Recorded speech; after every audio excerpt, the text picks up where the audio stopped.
नमस्कार मित्रों, मेरा नाम है आदित्य। आप देख रहे हैं एडवोकेट आदित्य यूट्यूब चैनल। जब भी किसी व्यक्ति के ऊपर उसकी पत्नी के द्वारा फर्जी 498A का मुकदमा लगा दिया जाता है तो वो व्यक्ति काफी ज्यादा डर जाता है कि अरे अब तो मेरे ऊपर एक मुकदमा हो गया है जो आपराधिक मुकदमा है जिसमें 3 साल की सजा है, मुझे तो अब सजा हो जाएगी, काफी ज्यादा मुझे परेशान होना पड़ेगा। तो ऐसे में आज जो आप लोगों के लिए मैं जानकारी लेकर आया हूं, जो वीडियो लेकर आया हूं, आज जो मैं आपको कानून बताऊंगा, इसे जान लेने के बाद आपका जो धारा 498A के फर्जी मुकदमे से डर है वो समाप्त हो जाएगा। इस बात की मैं गारंटी ले रहा हूं, क्योंकि जो आज मैं आपको कानून बताऊंगा उस कानून के अकॉर्डिंग ही धारा 498A या फिर कोई भी क्रिमिनल मुकदमा चलता है और जिसमें जिसको सजा होनी होती है, जो कार्यवाहियां होती हैं, उसी कानून के अकॉर्डिंग होता है। तो आज मैं वही मुख्य कानून आपको बताने वाला हूं जिसे जान लेने के बाद आपका जो धारा 498A के फर्जी मुकदमे में डर है वो बिल्कुल समाप्त हो जाएगा। तो कौन सा सेक्शन है, क्या मैं आपको बताने वाला हूं वो समझ लेते हैं। तो जो भी चीजें आज मैं आपको बताऊंगा वो अपने इस किताब के माध्यम से बताऊंगा। आगे बढ़ने से पहले मैं अपने इस किताब के माध्यम से थोड़ा सा आपको बता देना चाहता हूं। ये जो मेरी किताब है इसका नाम है legal guide for husband in matrimonial cases. जैसा इस किताब का नाम ही है legal guide for husband in matrimonial cases, वैसा ही इस किताब का उद्देश्य भी है। इस किताब में आपको मैट्रिमोनियल केस जैसे 498A, 125 CRPC, DV act section 9, divorce case, इन सब मुकदमों के संबंध में काफी अच्छी जानकारी मिल जाएगी।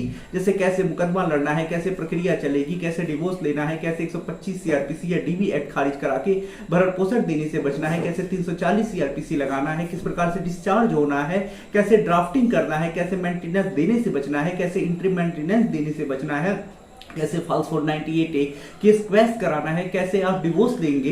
ये सारी चीजें आप इस किताब के माध्यम से समझ सकते हैं। तो यदि आप इस किताब को बाई करना चाहते हैं तो किताब का जो मूल्य है वो 600 रुपए है, जिसमें 100 रुपए कोरियर चार्ज है। किताब को बाई करने के लिए व्हाट्सएप पर मैसेज करिएगा। अब आइए मैं आपको जो आज बताने वाला हूं, जिस कानून के संबंध में बताने वाला हूं, अपने इस किताब के माध्यम से बताऊंगा, जिसे जानने के बाद आपके ऊपर जो धारा 498A IPC या फिर 85 BNS का मुकदमा लगा है आप उससे डरना छोड़ देंगे, सारा आपका डर समाप्त हो जाएगा। तो देखिए, धारा 498A IPC या फिर 85 BNS में 3 साल की सजा का प्रावधान किया गया है। तो ऐसा नहीं है कि पत्नी ने झूठा मुकदमा लगा दिया है तो उसमें आपको सजा हो जाएगी। देखिए, जब आपराधिक मुकदमा होता है तो उसमें एक चीज होता है सबूत भार, यानी देखिए अगर कोई मुकदमा हुआ है तो ऐसे में सबूत देना पड़ता है। यानी आप सुने ही होंगे कि न्यायालय जो होता है वो साक्ष्यों पे चलता है, एविडेंस पे चलता है।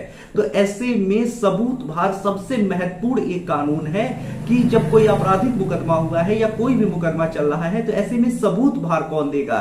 जैसे पत्नी ने अगर झूठा केस लगा दिया है तो ऐसे में क्या आपको सजा होगी या नहीं होगी वो सबूतों पे डिपेंड करता है, यानी एविडेंस पे डिपेंड करता है। और ये एविडेंस कौन देता है, तो देखिए जो हमारा इंडियन एविडेंस एक्ट है उसकी धारा 101 और जो नया कानून इंडियन एविडेंस की जगह पे आया है इन भारतीय साक्ष्य अधिनियम, उसकी धारा 104 में सबूत भार के संबंध में प्रोविजन किया गया है, यानी बर्डन ऑफ प्रूफ। तो देखिए, अगर आपकी पत्नी ने आपके ऊपर धारा 498A का झूठा मुकदमा लगा दिया है तो सबूत भार जो है उसमें यह कहा गया है कि जो मुकदमा किया है उसे ही साबित करना पड़ेगा।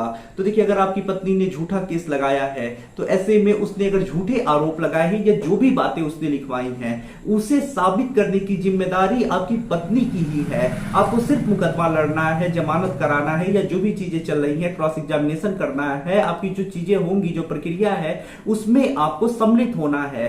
बाकी जो चीजें साबित करने का भार है वो पत्नी का है। पत्नी को अपने एविडेंस देने पड़ेंगे, जो चीजें हैं वो दिखानी पड़ेगी, कोर्ट में बताना पड़ेगा, साबित करना पड़ेगा, तभी आपको सजा होगी और आपके विरुद्ध कोई दंडात्मक कार्यवाही की जाएगी, अन्यथा आप बरी हो जाएंगे।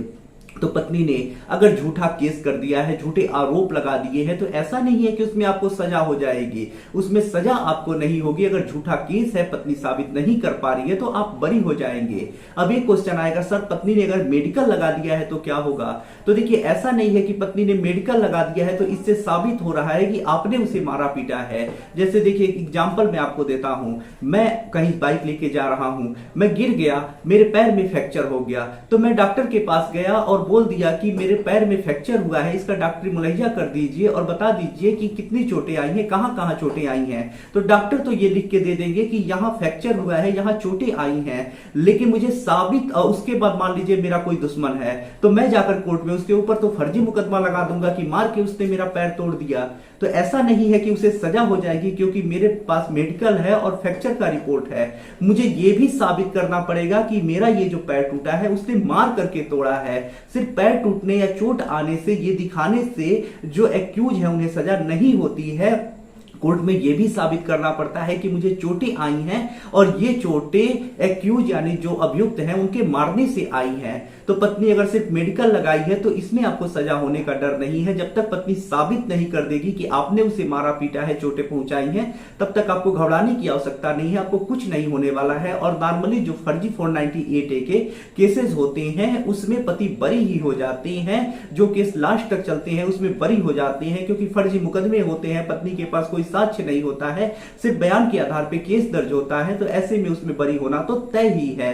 तो ये महत्वपूर्ण एक कानून है, बर्डन ऑफ प्रूफ, इसे आप समझ चुके होंगे। बाकी डिटेल में जानने के लिए, समझने के लिए ये वाला आप हमारा किताब पढ़ लीजिएगा, इसमें इस तरह के आपको बहुत सारी जानकारियां मिल जाएंगी। किताब का मूल्य 600 रुपए है, जिसमें 100 रुपए कोरियर चार्ज है। किताब को बाय करने के लिए व्हाट्सएप पर मैसेज करिएगा। आशा कर रहा हूं वीडियो और जानकारी आपको काफी ज्यादा पसंद आई होगी। अगर आप किसी कानूनी समस्या से परेशान है, ऐसे में मुझसे फोन पे बात करके अपनी कानूनी समस्या का समाधान प्राप्त करना चाहते हैं तो मेरा व्हाट्सएप नंबर स्क्रीन पे दिखाई दे रहा होगा, मैसेज करके अपॉइंटमेंट बुक करा के आप मुझसे कॉल पे बात कर सकते हैं। वीडियो पसंद आया हो तो वीडियो को लाइक करिए, अपने दोस्तों के साथ शेयर करिए और यदि आप चैनल पे नए हैं तो चैनल को सब्सक्राइब करके बेल आइकन को दबाएं। मिलते हैं नए वीडियो के साथ अगले दिन, तब तक के लिए जय हिंद, जय भारत।